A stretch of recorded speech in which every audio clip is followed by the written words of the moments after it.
Hello everyone, and welcome back to my channel Melanated Beauty. In today's video I'm going to be transforming this old Chinese cabinet that seems to be an oriental antique piece, but it's a little beat up and not in great shape anymore, so I'm going to paint it.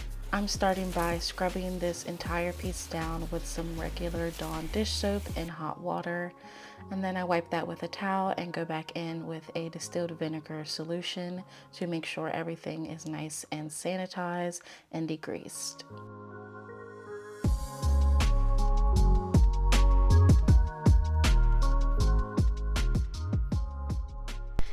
I'm now going to remove the hardware so that way it's much easier to paint the doors as well as the inside of the cabinet.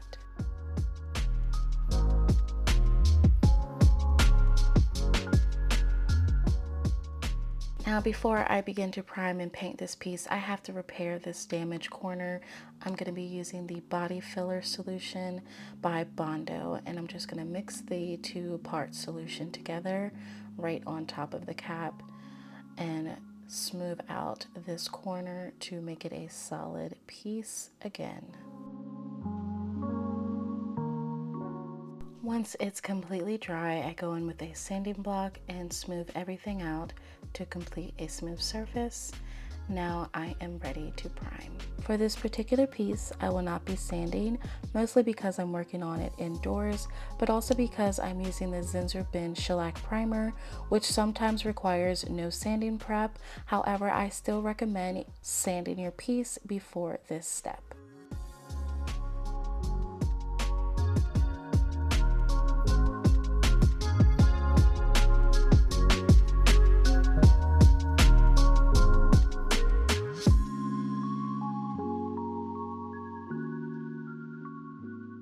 At the time, using a paint roller was the best solution for me. However, I recommend using a paint sprayer, especially if you'd like to paint the inside of your piece as well as the outside. It just will be a lot faster and easier. Once I gave this piece 2 full coats on the outside and 1 coat on the inside, I was then able to move on to my paint.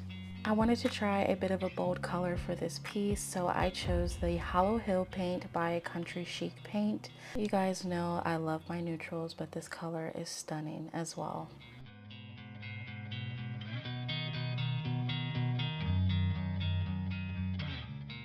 First, I'm going to apply some paint to this brush so I can get in the nooks and crannies of this piece before I go in with my roller brush.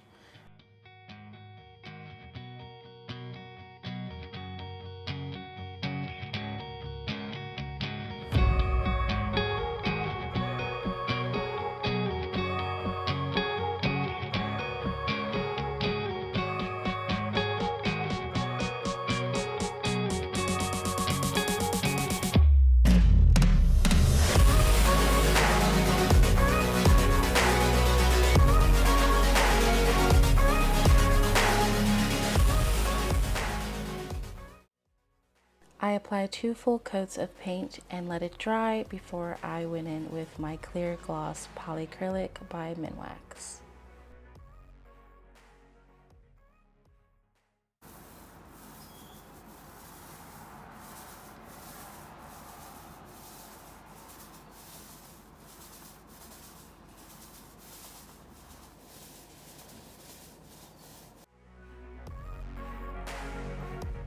I will be replacing these brass handles that already came with the piece. However, I wasn't able to get them to the polished brass finish again.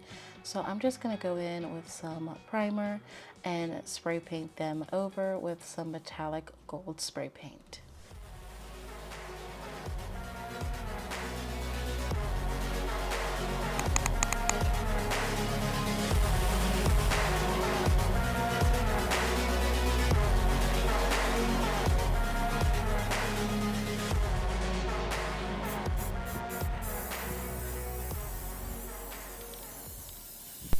I recycled these old mid-century legs from a piece I found on the side of the road.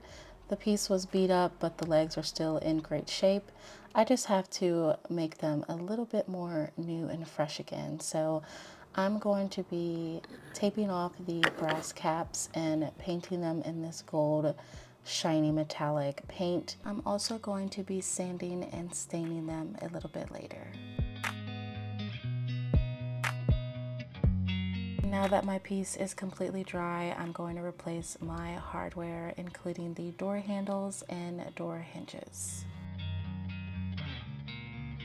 In the moment, I had no intentions on taking this piece a step further, but when I was finished the project, it just seemed so boring and basic, and I just had to change something.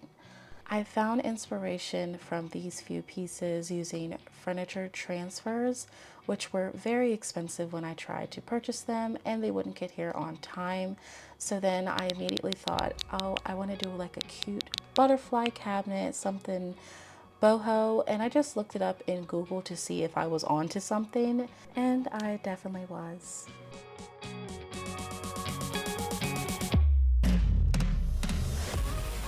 Because I didn't want to pay so much for transfers, I decided to try a Dollar Tree hack and use some of their transfers, which are these beautiful butterfly stickers I found that I think would go so well with the color and style of this cabinet.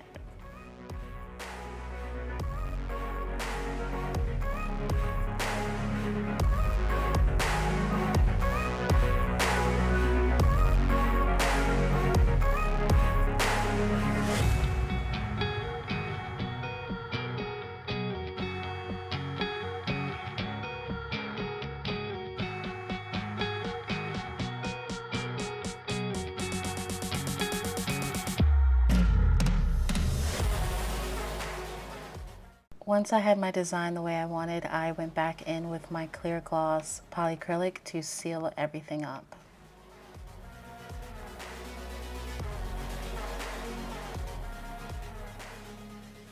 Now it was time to add the fresh new legs, but this piece did not have a bottom, so I had to improvise a little bit and create my own base so I could be able to drill and secure some legs. I'm just going to cut and trim some blocks of wood, glue them together, and drill them into the corners of the cabinet. That way I can add the braces for my legs. It's not perfect whatsoever, but it will have to do for now.